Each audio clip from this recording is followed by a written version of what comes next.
काळात सगळ्यात मोठा निवडणूक आयोगामध्ये झालेला घोटाळा तुम्हाला मी सांगतो, सगळ्यात मोठा स्कॅम त्या काळात मनमोहन सिंग सरकारमध्ये MN गिल जे निवडणूक आयोगाचे प्रमुख होते, त्यांनी हिंदू हृदय सम्राट बाळासाहेब ठाकरे यांचा मतदानाचा अधिकार 6 वर्षासाठी काढून घेतला।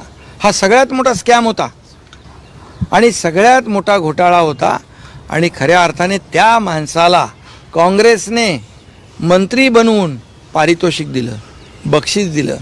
तुम्हाला काय अधिकार आहे आमच्यावर आरोप करण्याचा? काय अधिकार आहे तुम्हाला वोट चोरी म्हणण्याचा? आणि म्हणून या ठिकाणी मी आपल्याला एवढंच सांगतो की जेव्हा हे हरतात तेव्हा निवडणूक आयोग EVM या सगळ्यावर चोरीचा आळ घेतात। मी एवढंच सांगेन, राहुल गांधी यांचा हा करंटेपणा आहे। राहुल गांधी खऱ्या अर्थाने याचा म्हणजे त्यांना निवडणूक आयोगाचं, निवडणुकीचं, मतांचं विरोधी पक्षनेते असताना भान असायला पाहिजे। हे केवळ निवडणूक आयोगाचा अपमान नाही करत, तर लाखो करोडो लाडक्या बहिणींचा अपमान आहे, लाडक्या शेतकऱ्यांचा अपमान आहे, लाडक्या भावांचा अपमान आहे, लाडक्या महाराष्ट्रातल्या तमाम जनतेचा अपमान आहे। आणि म्हणून ही जनता यांना धडा शिकवल्याशिवाय राहणार नाही। तुम्हाला माहीत आहे की 1,186 बूथ महाराष्ट्रामध्ये आहेत। एका बूथवर फक्त 70 मतं वाढली, 70 मतांचं मतदान जास्त झालं तर 70 लाखपेक्षा जास्ती मतं होतात। आणि म्हणून जेव्हा लाडकी बहीण योजना केल्यानंतर सर्वांनीच ठरवलं की महायुतीला विजयी करायचं आणि त्यामुळे मतदानाचा टक्का वाढला, पण हे ते मान्य करायला तयार नाहीत। नुकत्याच झालेल्या त्याच्यापूर्वी लोकसभेच्या निवडणुकांमध्ये त्यांची मतांची टक्केवारी वाढली, त्यांना 30 जागा मिळाल्या, 31 जागा मिळाल्या, महायुतीला 17 जागा मिळाल्या। पण जनतेचा कौल आम्ही मान्य केला। फेक नरेटिव्हच्या द्वारे त्यांनी जे काही तिथे फेक नरेटिव्ह पसरवून मतं मिळवली, मतांची चोरी केली, आम्ही म्हणायचं का? आणि म्हणून हे सगळं फेक नरेटिव्ह पसरवायचं काम राहुल गांधी करतायत। त्यांनी हे बंद करावं। विरोधी पक्षनेता म्हणून एक जबाबदार विरोधी पक्षनेता म्हणून त्यांनी काम केलं पाहिजे। सर, आज NDAच्या घटक पक्ष दिसत असल्यामुळे ही अशी कारणं दिली जातात। पराभव त्यांना समोर दिसू लागताच ही अशी कारणं त्यांची सुरू होतात, रडगाणं सुरू होतं आणि एक ग्राउंड तयार करायचं काम सुरू होतं। आणि हरल्यानंतर त्यांना बोलायला मोकळी असते की आम्ही म्हणालो होतो, आम्ही सांगितलं होतं आणि त्याचा परिणाम आहे। सर, आज NDAच्या घटक पक्षांची बैठक जेव्हा आरोप झाले होते तेव्हा त्यांनी इलेक्ट्रॉनिक डाटा मागितला होता। त्याच काळात इलेक्ट्रॉनिक डेटा द्यायच्या ऐवजी तात्काळ कायद्यात बदल करण्यात आला। त्याचबरोबर त्यांनी ज्या याद्या मागितल्या होत्या त्या याद्या देण्याच्या ऐवजी इलेक्शन कमिशन याद्या देत नाही। कोण म्हणाला असं? अरे त्यांचा खोटा आरोप आहे। त्यांच्या खोट्या आरोपावर बिनबुडाचे आरोप जे आहेत, निवडणूक आयोगाने 5-10 जिल्ह्यांचं गणित त्यांच्यासमोर मांडलं होतं। पूर्णपणे मतांची आकडेवारी, EVM मधली आकडेवारी आणि VVPATचे आकडेवारी ही जुळलेली आहे। त्यामुळे खोटं बोलायचं, रेटून बोलायचं हा त्यांचा धंदा आहे।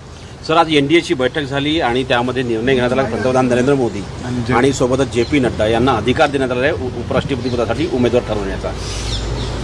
त्यांचा अधिकार आहे। मी काल याच्यावर बोललेलो आहे की NDA आणि जे काही प्रधानमंत्री मोदीजी जो निर्णय घेतील त्याला आमचं पूर्ण NDAतला घटक पक्ष म्हणून मान्यता आहे, इंडिया आघाडी सपोर्ट आहे। काही खासदार मतदान करतील असं वाटतंय का तुमच्यासोबत? मतदानाची तारीख निश्चित होऊ द्या, त्यानंतर सगळ्या गोष्टी आपल्याला समोर येतील। उद्धव ठाकरेंनी हा प्रश्न विचारला होता घेऊन असं बोलले की हे मी आणि ते ठरवणारे आहेत, इंडिया ब्लॉक किंवा काँग्रेसचं काय लेनदेन नाही, आम्ही दोघे सक्षम आहोत। बरोबर आहे, कारण त्यांनी आतापर्यंत महाविकास आघाडीसोबत होते। आता महाविकास आघाडी काही त्याची किंमत राहिलेली नाही। आता जे राज ठाकरे त्यांच्यासोबत आहेत, पण मी कालच म्हणालो की त्यांना स्वतःवरच विश्वास नाही। 2 दगडावर पाय ठेवण्याचं काम ते करतायत। त्यामुळे 2 दगडावर पाय ठेवल्यानंतर म्हणजे काय धरावं काय सोडावं हे त्यांना कळत नाही। त्यांचा पूर्णपणे काय म्हणतो गोंधळ झालेला आहे की काय म्हणाला, केमिकल लोचा झाला म्हणू त्यामुळे त्यांना कळत नाही की काय धरावं आणि काय सोडावं. त्यामुळे 2 दगडावर पाय ठेवलेला माणूस खड्ड्यात पडतो, हे या निवडणुकीमध्ये जनता त्यांना दाखवून देईल. उद्धव ठाकरे म्हणतात की विरोधकांना सैरा भैरा करून सोडा आणि विरोधकांना असे प्रश्न विचारा, सत्ताधारी पक्षांना असे प्रश्न विचारा की त्यांना उत्तरं देता आली नाही पाहिजे आणि सर्वसामान्यांचे प्रश्न सोडवा. खरं म्हणजे आज नरेश म्हस्के यांनी त्याच्यावर बोललेले आहेत की ते सैरवैर स्वतःच झालेले आहेत आणि म्हणून त्यांच्या खासदारांवर अविश्वास, त्यांच्या आमदारांवर अविश्वास, त्यांच्या कार्यकर्त्यांवर अविश्वास दाखवून सारखं इकडे यायला लागतं, सारखं हजेरी घ्यायला लागते, सोबत आहे ते तुमच्यासमोर दाखवावं लागतं. हा किती केविलवाना प्रकार आहे. अरे तुमच्या स्वतःवर विश्वास नाही, तुमच्या कार्यकर्त्यांवर विश्वास नाही, तुमच्या आमदारांवर विश्वास नाही, तुमच्या खासदारांवर विश्वास नाही.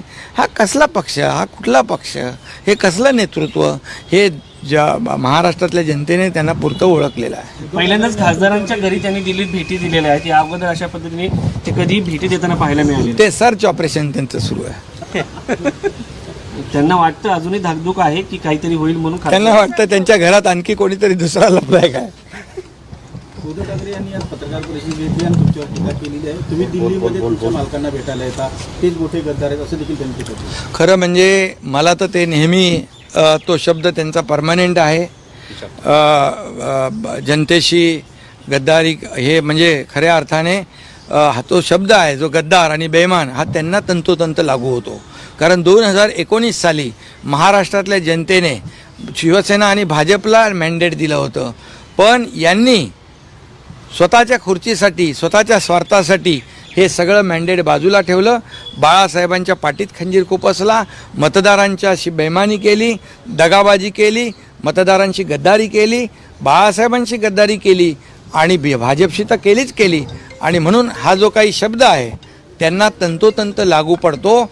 आम्ही कुठलीही गद्दारी केली नाही. आम्ही सर्व मंत्रिपदं सोडून गेलो, सरकारवर पाणी सोडून गेलो, सत्तेवर पाणी सोडून गेलो आणि आम्ही कुठलाही मागचा फिरचा विचार न करता महाराष्ट्रातल्या जनतेचा विचार केला, महाराष्ट्राच्या विकासाचा विचार केला.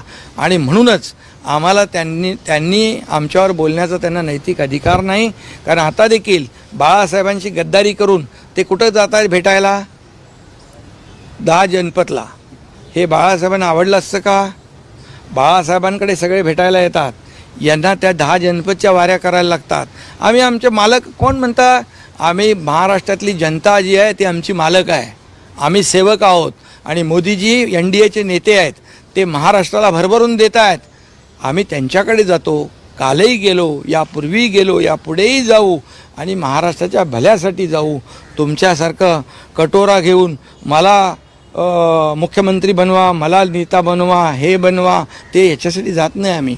त्यामुळे तुम्हाला आमच्यावर बोलण्याचा नैतिक अधिकार उरलेला नाही, तुम्ही तो कधीच गमावलेला आहे. सर आपण म्हणता, सर उद्धव ठाकरे आपण टीका करताय, पण आपण देखील 7 दिवसात 2 वेळा दिल्लीत आलेला आहात. 7 दिवसात 2 वेळा दिल्लीत आलेले आहे आपण. उन्होंने कहा है कि महाराष्ट्र में बहुत बड़ा वोटिंग का घोटाला हो चुका है. उन्होंने कहा 40 लाख वोटिंग जो है अपराध. मैं तो आपको ये बताऊंगा, 40 लाख नहीं, 70 लाख, 1,186 वोटिंग बूथ है. एक जगह पर अगर 70 वोट बढ़ते हैं तो 70 लाख होते हैं. और लाडली बहना के वजह से ये वोटिंग परसेंटेज बढ़ा है, किसानों के वजह से बढ़ा है, लाडले भाइयों के वजह से बढ़ा है. महाराष्ट्र की जनता ने तय किया था महायुति को हम विजयी बनाएंगे, क्योंकि महायुति ने 2.5 साल 3 साल में जो काम किया है वो काम जनता के हित में किया है. और इसलिए उनको विपक्ष के नेता के नाते उन्होंने ये अंदाज लगाना चाहिए. और उन्होंने ऐसे जो आरोप लगाते हैं उसको कोई भी एविडेंस नहीं है, कोई भी अर्थ नहीं है, कुछ भी नहीं है. और बार बार उनको जब वो जीतते हैं, लोकसभा जीत गए तभी उन्होंने आरोप नहीं लगाया, तब चुप बैठ गए. तेलंगाना जीत गए तब उन्होंने आरोप नहीं लगाया, तब चुप बैठ गए. कर्नाटक जीत गए तभी आरोप नहीं लगाया, तब ठीक था चुनाव आयोग. और इसीलिए मैं ये कहूँगा, सबसे बड़ा चुनाव आयोग का जो स्कैम हुआ था वो मनमोहन सिंह जी जब प्रधानमंत्री थे तब बाला साहब ठाकरे जी का वोटिंग राइट छीन के लिया था. वोटिंग राइट छीन के लिया 6 साल के लिए. ये बहुत बड़ा घोटाला था, बहुत बड़ा स्कैम था. और जिसने ये किया उसको इन्होंने मंत्री बनाया और बख्शिश दिया. इनको क्या बोलने का हक है? और इसीलिए मैं ये कहूँगा उनको ही मिलने के लिए, उनके जो बोलते हैं बाला साहब ठाकरे जी के वारसदार, वो उनको मिलने जा रहे हैं जिन्होंने बाला साहब ठाकरे जी का वोटिंग राइट छीना, जिन्होंने सावरकर को गालियाँ दी, उनको जाके मिलते हैं। हम 10 जनपद वाले नहीं है, हम यहाँ विकास पथ वाले हैं जो डेवलपमेंट करना चाहते हैं। आदरणीय मोदी जी, उनके साथ हम लोग हैं, ये हमें गर्व है। टैरिफ के ऊपर